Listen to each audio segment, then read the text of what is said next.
Jadi manusia itu 3 dimensi. Jadi ada raganya yang fisik ini, terus ada jiwanya, ke dalam sedikit ada jiwa mental. Ada masuk lagi roh. Roh ini yang spiritual. Maka kembangkan manusia juga sesuai level-level ini. Anak umur 0 sampai 7 tahun digarap raganya, kembangkan kapasitas fisiknya, tanamkan keterampilan 7 sampai 12 tahun. Kalau ini emosinya sudah muncul, dia mulai suka, tidak suka, senang, tidak senang. Kembangkan imajinasinya. Ini pendidikan untuk hati. 12 sampai 21. Latihan berpikir.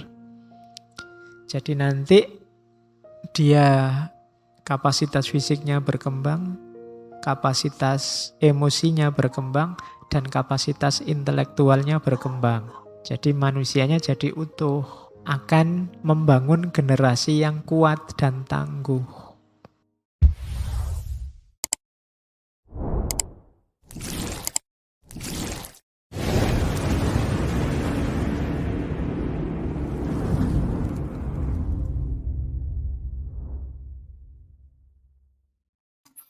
Assalamualaikum warahmatullahi wabarakatuh.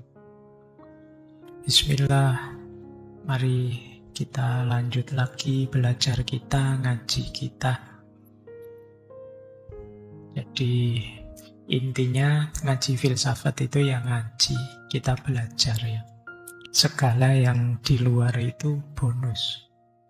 Jadi bonus itu ada, alhamdulillah, tidak ada ya, tidak masalah. Bahkan termasuk pemahaman kita, kepandaian kita, itu ya anugerah sebenarnya, bonus. Karena yang bisa kita lakukan hanya belajarnya. Maka ayo kita mulai ya, nawaitunya belajar. Baik, kita mulai nggih. Ada kalimat bijaksana dari Steiner tentang world of education ini, yaitu receive the children in reverence, educate them in love, and send them forth in freedom.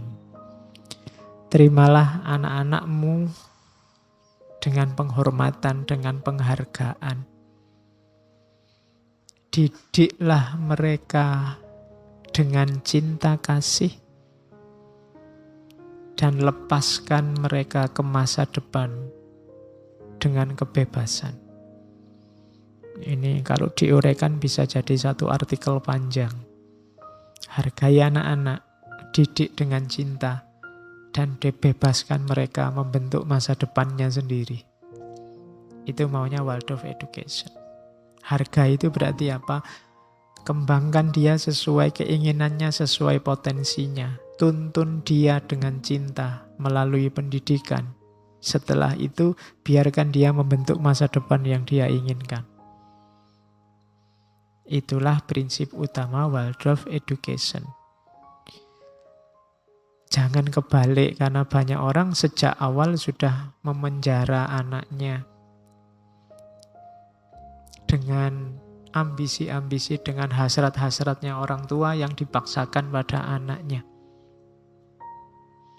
Ini yang mau diserang oleh world of education. Apalagi pendidikan-pendidikan yang sifatnya publik, katanya Steiner, itu seringkali semuanya mau diseragamkan. Padahal mungkin setiap anak punya potensi masing-masing, dan banyak pendidikan yang dasarnya bukan cinta pada anak, tapi ambisi yang ditanamkan. Hasrat tentang masa depan anak-anak versi orang tua. Itu yang diserang oleh Steiner. Jadi kita ini tidak sedang membuat robot, tapi sedang mengembangkan manusia. Oke. Katanya Steiner, intinya metode Waldorf adalah yakinkan bahwa pendidikan, keyakinan bahwa pendidikan adalah seni. It must speak to the child experience. Dia harus berhubungan, harus berbicara kepada pengalaman anak-anak. To educate the whole child, untuk mendidik keutuhan anak. Apa keutuhan itu? His heart, hatinya, and will, dan keinginannya must be rich, harus direngkuh, termasuk tangannya. As well as mind, termasuk pikirannya, kok tangannya. Jadi katanya Steiner, pendidikan itu seni, pendidikan itu harus nyambung dengan kehidupan anak-anak. Kayak kalian kalau ngomong sama anak kecil kan logikanya kamu turunkan di level anak kecil. Kamu memahami apa keinginannya anak kecil. Jangan dibalik anak kecil yang disuruh memahamimu. Kenapa banyak orang tua marah-marah sama anak kecil? Karena anaknya yang kecil disuruh paham seperti dia yang sudah besar. Kebalik, anak kita yang kecil, biarkan dia hidup berpikir sesuai dunianya. Kalau kita ingin mendidik dia, kembangkan potensinya di jalurnya anak kecil, jangan di jalurnya orang besar. Jadi pendidikan anak usia dini itu pendidikan level anak kecil, gaya anak kecil, model anak kecil, jangan dibalik. Banyak sekarang orang tua yang menempelkan harapan-harapannya orang besar pada anak kecil, betapa beratnya. Kayak kalian marah-marah sama adikmu yang SD minta digarapin PR-nya, kayak gini aja ndak bisa. Lah ya kamu, levelmu orang besar, ya adikmu di level dia memang ndak bisa. Wong gampang gini loh, gini aja ndak bisa. Ya kamu ngomong sekarang, kamu ngomongnya dulu zaman kamu kecil lebih parah. Iya kan? Oke, ya sama. Besok kalau kamu jadi dosen juga gitu. Kalau ngukur mahasiswa jangan ukuran kamu yang sudah profesor. Ya jauh pasti. Karena levelnya memang beda. Jadi kalau mendidik anak kecil, ya di level anak kecil. Itulah yang diinginkan oleh Steiner. Kembangkan semua potensinya, sehingga dia cerdas menggunakan alat-alat potensial yang dia miliki, biarkan dia membentuk masa depannya sendiri. Jadi tugas kita itu, potensi yang dia miliki kita hidupkan. Ibaratnya kalau dia punya pisau, kita bantu mengasahkan pisau itu. Setelah itu biarkan dia mendayagunakan pisau yang sudah tajam yang dia miliki. Dia mau mengiris apa silahkan.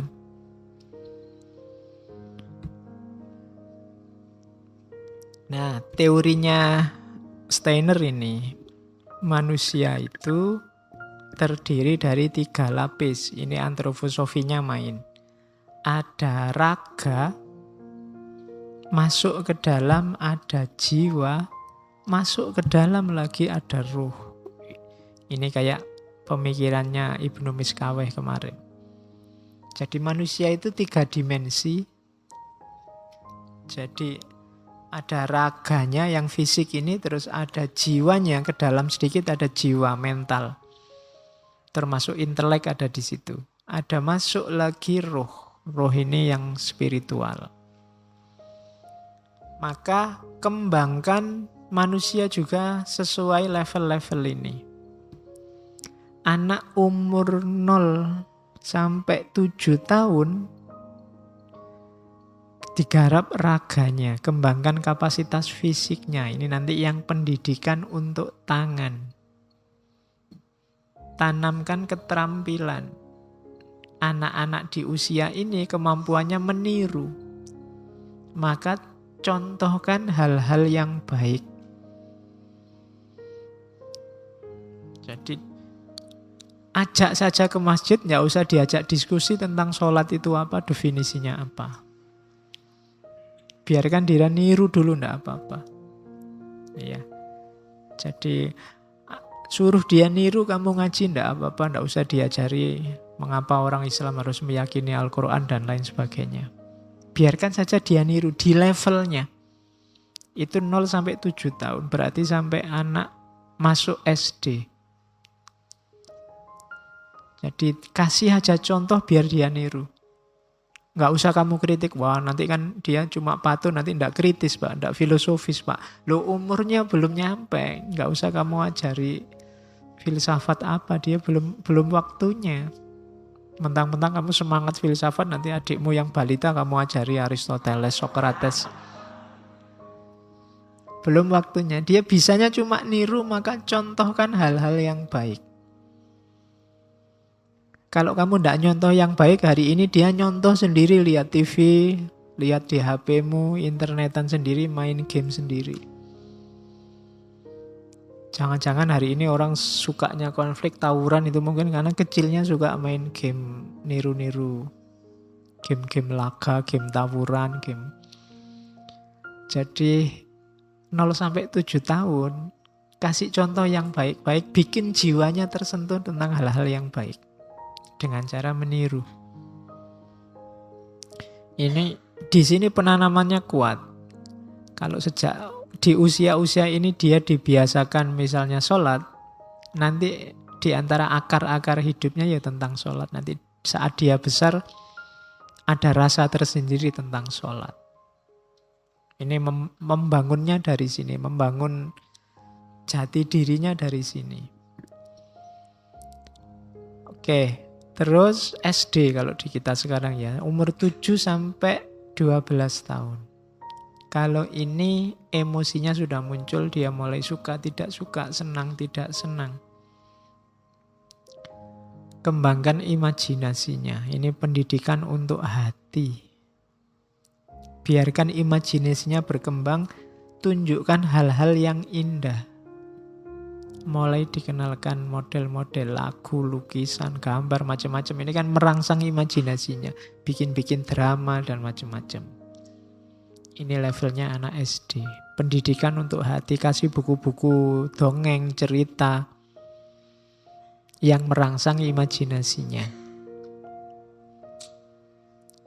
Akalnya akan berkembang karena imajinasi itu kuncinya nanti dia jadi kreatif. Fase kedua. Fase ketiga 12-21 mungkin usia kalian. Meskipun kebanyakan kelihatannya jauh lebih tua. Ya, ini maksudnya usia dewasa. Fokusnya baru ke otak, baru ke analisis, baru ke intelektual. Boleh belajar filsafat. Akalnya sudah jalan. Baru tunjukkan nilai-nilai kebenaran. Baru tunjukkan kenapa dia harus sholat, kenapa dia harus ngaji, kenapa. Jadi ini usia 12-21. Boleh dilatih berpikir kritis, boleh dilatih berfilsafat. Jadi kalau pakai teorinya Steiner ini mungkin pelajaran filsafat itu bisa dimulai sejak SMP. Kelas 7 kalau sekarang ya, karena SD sampai kelas 6 itu kan usia 12 sampai 21, latihan berpikir. Jadi nanti dia kapasitas fisiknya berkembang, kapasitas emosinya berkembang, dan kapasitas intelektualnya berkembang. Jadi manusianya jadi utuh. Akan membangun generasi yang kuat dan tangguh. Oke, asumsinya apa sekarang? Di Waldorf Education dikenal ada higher senses sama lower senses. Jadi senses itu mungkin indera. Ada indera itu mungkin alat untuk menangkap realitas ya. Ada yang level tinggi, ada yang level rendah. Yang level rendah itu nanti bisa berpengaruh ke level yang lebih tinggi. Jangan diremehkan level rendah. Level rendah itu touch, movement, balance, smell, taste, sight, hearing, word. Level tinggi misalnya warmth, life, thought, ego. Di situ contohnya, kenapa sih ada anak kok ndak peduli, cuek sama lingkungan sekelilingnya misalnya. Mungkin karena lower sense-nya ada masalah. Misalnya, kenapa anak ini kok tidak ramah ya? Oh mungkin karena sejak kecil dia tidak pernah mendengarkan keramahan, selalu mendengarkan makian. Mendengar ini kan lower senses, tapi ketidakramahan itu higher senses. Kenapa ya anak ini kok pemarah? Mungkin sejak kecil dia melihat dan mendengarkan kemarahan. Jadilah dia pribadi yang mudah marah saat besar. Jadi lower senses berpengaruh di higher senses. Coba sekarang, tadi kan kalian saya suruh membaca dirimu, coba dicek dirimu ya. Kenapa kok saya ini kok minder Pak ya, pemalu Pak ya. Mungkin duniamu sejak kecil adalah dunia yang serba malu. Mungkin kamu diajak bapakmu rapat RT, milih duduk di belakang. Kemudian ya selalu jadi peserta, tidak pernah jadi pelopor. Akhirnya jiwa-jiwamu bukan jiwa kepeloporan. Itu karena yang kamu lihat, yang kamu dengar, yang kamu rasakan. Membentuk higher senses. Jadi hati-hati anak kecil, makanya jangan disuruh lihat yang jelek-jelek, yang kotor-kotor, yang tidak sepantasnya, karena akan berpengaruh nanti di kehidupan dia selanjutnya. Kenapa kok ada anak yang mudah tersinggung? Kenapa kok ada anak yang tidak kritis sama sekali? Diajak mikir tidak bisa. Mungkin sejak kecil setiap kali dia mikir sama lingkungannya dimatikan. Begitu dia tanya macam-macam, sudahlah anak kecil ngerti apa. Cah cilik rasa cerewet, kan sering begitu lingkungan itu. Karena tidak telaten menghadapi kecerewetan anak kecil. Dia dibiasakan begitu, saat besar ya dia jadinya tidak kritis. Lower senses berpengaruh pada higher senses. Oke. Dulu bangsa Indonesia itu dikenal sebagai bangsa yang ramah. Mungkin nenek moyang kita dulu ramah, jadi pertunjukan setiap harinya, pertunjukan keramahan. Sehingga anak-anaknya juga dikenal ramah. Nah, mungkin sejak era tertentu ceritanya sudah beda. Kok sekarang jadi ngamuan Pak orang Indonesia, kok jadi tidak toleran, kok jadi suka konflik. Coba dicek ke belakang sebentar. Generasi-generasi yang sekarang ngamuan itu lahirnya tahun berapa? Di tahun itu situasi kita seperti apa? Kemungkinan ada hubungannya. Karena dibangunnya di tahun-tahun itu. Oke, sekarang kan yang paling getol tawuran kan generasi tua yang kelahirannya 60-an, 65. Saat itu kan kita memang sedang banyak konflik bunuh-bunuhan. Atau yang anak-anak muda tahun 998 itu kan generasi-generasi. Ah, itu kan pertunjukannya kan memang pertunjukan yang sering keras. Maka lahir generasi-generasi yang tadi semula ramah-ramah sekarang jadi ngamuan, jadi tidak toleran, jadi itu membangun generasi. Kuncinya di sini katanya Steiner. Coba anak-anak kita jangan dikasih pertunjukan yang begitu-begitu deh. Jangan ditunjukkan, diperdengarkan, diperlihatkan, disentuhkan dengan yang begitu-begitu. Kalau mau gegeran anaknya tidak boleh lihat dulu. Kalau mau tawuran, mau maki-makian, kalau bisa mereka tidak mendengarkan atau tidak baca. Karena akan membentuk kepribadiannya. Nah, itu maunya Steiner. Itulah misinya Waldorf Education. Terus, dasar-dasar pendidikannya ada 4. Yang pertama, kombinasi antara ilmu pengetahuan, seni, dan spiritualitas. Jangan cuma ngerti ilmu, tidak ngerti seni, hidupmu akan keras, tidak lentur. Jangan cuma pengetahuan sama seni, tapi tidak kenal spiritualitas, karena hidupmu akan dangkal. Tiga-tiganya harus ada. Kamu harus punya ilmu, ngerti seni, ngerti keindahan, ngerti harmoni, dan juga ngerti spiritualitas. Hiduplah secara lentur, lembut, dan dalam, serta luas. Ilmu pengetahuan itu menuntut keluasan wawasan. Seni itu menuntut harmoni, keindahan. Sementara spiritual itu menuntut kedalaman. Maka hiduplah dengan 3 karakter itu. Mendidik anak juga tanamkan 3 itu. Ilmu pengetahuan, seni, dan spiritualitas. Agama di mana, Pak? Ya spiritualitas itu. Dan kita kadang-kadang sukanya yang harus tegas diomongkan gitu. Ya, spiritualitas. Berarti apa? Agama fokus pertama pada nilai-nilai spiritualnya. Latih mereka sholat biar mereka tahu bahwa mereka punya tugas kehambaan dan posisinya hanya hamba. Nah, itu kan namanya sisi spiritualitasnya. Latih mereka puasa biar mereka kenal melatih diri, kenal cara mengendalikan diri, tidak terpengaruh oleh hawa nafsu. Itu sisi spiritualitasnya.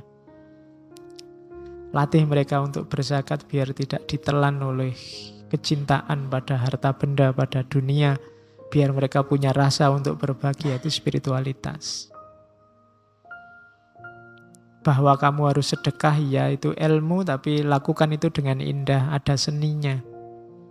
Dan masuklah ke dalam lagi, jangan cuma sekedar sedekah, tapi ambil makna spiritualnya. Itu maunya 3 hal itu, ya ilmu, ya seni, ya spiritual. Apa ada sedekah yang tidak indah? Ya ada, kan katanya Quran, ngasih orang sambil maki-maki, itu kan tidak indah. Oke, terus ya ini tadi bolak-balik sudah diomongkan, pendidikan tidak cuma fokus pada kepala tapi juga pada tangan dan hati. Juga kreatif, imajinasinya dimainkan. Tidak apa-apa ada kisah-kisah yang indah disampaikan. Saya tidak tahu ya, generasi kalian masih ada tidak ayahmu, bapakmu sebelum kamu tidur bercerita atau dongeng? Semoga masih ya. Saya tidak tahu. Sekarang mungkin anaknya yang tidak mau karena sebelum tidur kamu biasanya menyelesaikan 1 stage gamemu itu kan, biar menang dulu baru tidur. Anak-anak hari ini pegangannya HP. Loh, besok kalau kamu punya anak, hidupkan lagi tradisi itu. Jangan formalitas. Jangan formalitas itu kadang-kadang bawa buku terus membacakan di sebelahnya anaknya. Itu kan formalitas. Bukan jelek tapi rasanya kok kaku formal gitu. Zaman saya kecil itu bapakku kalau tiap malam apalagi bulan purnama mesti ngajak keluar. Sambil nongkrong di luar, sambil beliau cerita macam-macam. Sambil ngobrol. Yo, bukan ngobrol filsafat. Iya. Iya, jadi sambil dongeng apa aja yang beliau ngerti. Dongeng-dongengan yang menurutmu mungkin tidak masuk akal. Itu mitos, itu enggak. Ada kedekatan terbangun, ada imajinasi yang bermain. Bandingkan dengan kalau cuma baca buku kan enggak. Jangan-jangan yang tidur malah yang baca buku, anaknya enggak tidur-tidur. Tapi ada kedekatan emosional kalau bahwa aku ini sedang mendekatimu dan engkau sedang dekat denganku. Kalau di luar. Dulu tapi. Kalau sekarang kan kamu mau keluar aja. Nanti kalau masuk angin gimana Pak? Banyak nyamuk gimana Pak? Susah kan orang sekarang. Daya tawarnya tinggi. Apa-apa ditawar. Ya, ada dikasih tahu apa aja kan kamu sekarang nawar. Kalau dikasih, mbok hidup itu yang sabar. Loh kan sabar ada batasnya Pak. Yo wis sing waras ngalah. Kamu kan diceramai kebaikan apa aja kan sekarang bantah. Nyari sisi tidak tepatnya terus kamu sangkalkan. Itu kebiasaan kita hari ini begitu. Ya mesti aja ndak setiap teori cocok untuk setiap situasi. Kamu nyari contoh gesrehnya pasti ada. Orang Islam itu wajib sholat loh. Tapi kalau sakit gimana Pak? Iya kan berarti ada orang yang mungkin kalau sholatnya tidak wajib sambil berdiri, sambil tidur. Kita harus kasih sayang sesama manusia loh. Tapi kalau orangnya kurang ajar gimana Pak? Nanti kamu bantah terus sekarang. Dikasih teori apapun kamu cari sisi tidak cocoknya. Jadi kalau cara berpikir semacam ini bisa menjebak. Itu yang misalnya kenapa sih orang tertentu orientalis itu benci sama Nabi Muhammad? Karena dia selalu nyari gesernya. Dikasih tahu Nabi Muhammad itu penyayang. Nah, dalam kasus ini, dalam kasus itu. Kalau nyari contoh kasus ya pasti ada. Cuma contoh kasus ini ada konteksnya. Ada situasi yang melatarinya, tidak semata-mata begitu. Katanya siapa Nabi Muhammad penyayang? Pernah juga loh mengeksekusi tawanannya, kan? Dalam kasus ini misalnya, loh itu ada konteksnya, membacanya jangan parsial. Secara umum Nabi itu penyayang, kan gitu cara membacanya. Tapi terus orang selalu nyari contoh gesrehnya. Kalau dicari contohnya yang beda ya pasti ada karena kehidupan ini kompleks. Caranya tidak begitu. Setiap teori carikan wadahnya yang pas. Seperti saya bilang kan, menasehati orang untuk sabar itu bagus. Tapi kalau untuk anak yang malas, jangan dinasehati untuk sabar. Karena orang malas kok kamu nasihati sabar, bisa tambah rusak hidupnya. Orang ngamuk kok kamu kasih ayat-ayat jihad. Ya, cari momen yang pas.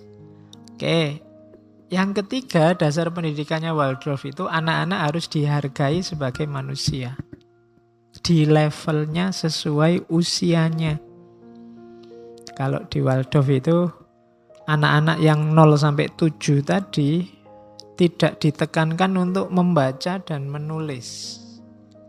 Bahwa sedikit-sedikit dikenalkan huruf, dikenalkan kata, dikenalkan suku kata, tidak masalah. Tapi jangan dipaksa bisa membaca.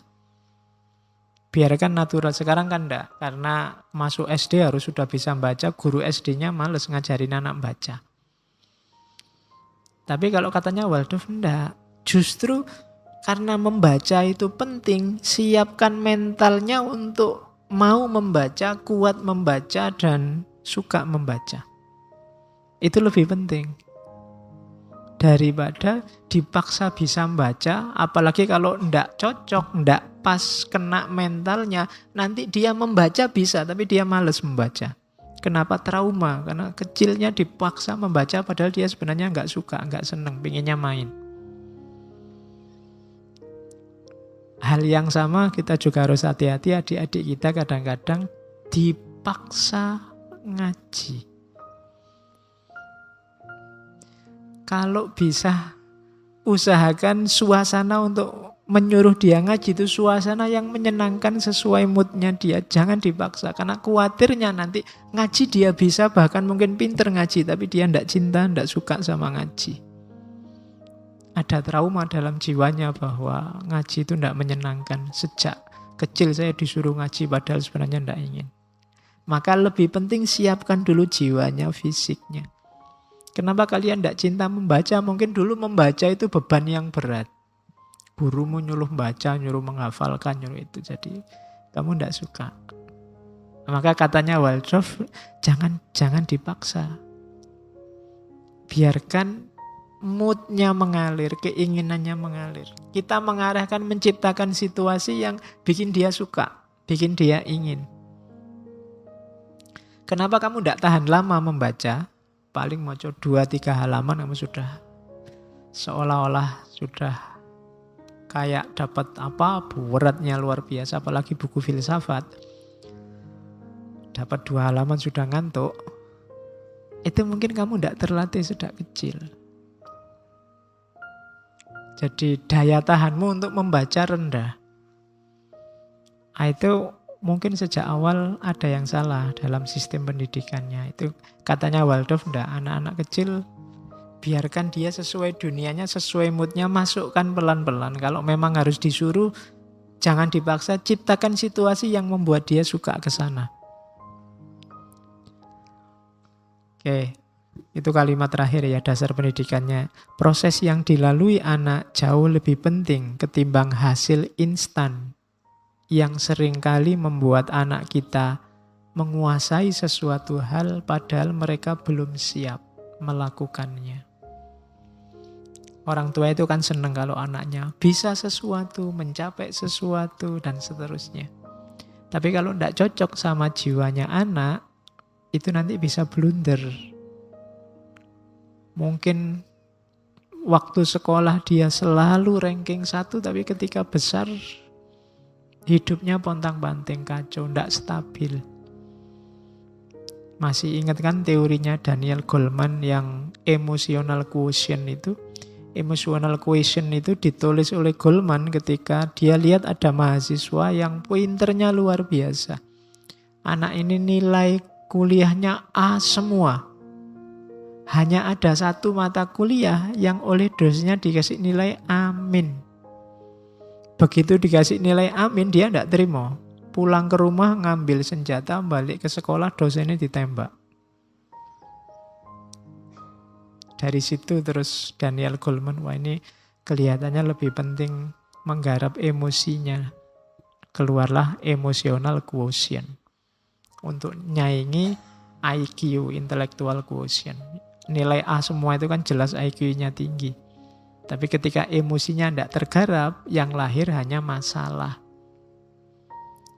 Nah, maka hati-hati menggarap anak-anak. Karena anak-anak ini kuncinya masa depan. Kalau kalian mimpi-mimpi kapan ya Islam jaya lagi kayak dulu, kuncinya di anak-anak. Kalau di kalian kelihatannya sudah tidak mungkin. Sudah terlalu tua, berarti kalian siapkan saja murid-muridmu besok, siswa-siswamu, mahasiswamu, biar jadi kunci di masa depannya. What the human being sees, what is poured into his environment, become a force in him. Apa yang dilihat seseorang, apa yang dialaminya di lingkungannya akan jadi kekuatan dalam dirinya. Sesuai dengan hal itu dia akan membentuk dirinya. Ini sudah sering saya sampaikan bahwa apa yang kita lihat, apa yang kita alami, disitulah kita terbentuk. Dan dengan bekal itu kita membentuk diri. Berarti apa? Hati-hati dengan yang kita lihat, kita baca, kita pelajari. Hati-hati juga dengan lingkungan sekeliling kita. Salah lihat, salah baca, salah lingkungan, maka seperti itulah diri kita nanti terbentuk.